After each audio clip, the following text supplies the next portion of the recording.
The primary task of the incoming goods process is the reception and registration of incoming goods. The navigation bar lets you switch between the ASN and the Receive Delivery screens. In the ASN screen, you can view, edit, and release already existing notices. You'll see 2 deliveries in this list with their status on pending. Click on New to manually create a new ASN. A dialog box opens in which you can configure settings for the upcoming delivery. The order number for the delivery is automatically defined by the system. There are 2 types of ASNs: notices that already have a handling unit number and notices that don't.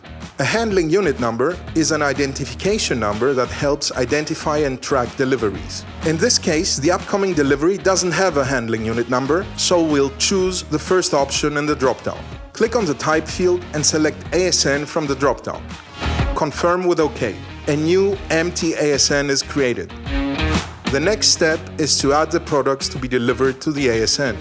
Click Positions to add the necessary items. The Positions window opens. The table on the left side of the screen shows the entire item master. Here, the specific items that will be delivered can be selected.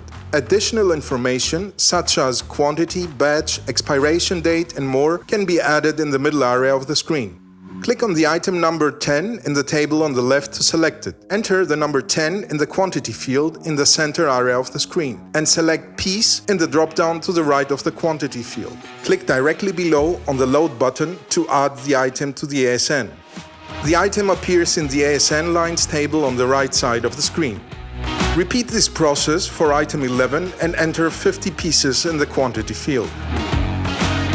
Click directly below on the Load button to add the item to the ASN. Click on Ready to close the Positions window. The ASN has been created and configured. It appears in the 3rd row of the table. Now it has to be released in order to be processed by the staff on the shop floor. Click on Release and confirm with OK to release the shipment.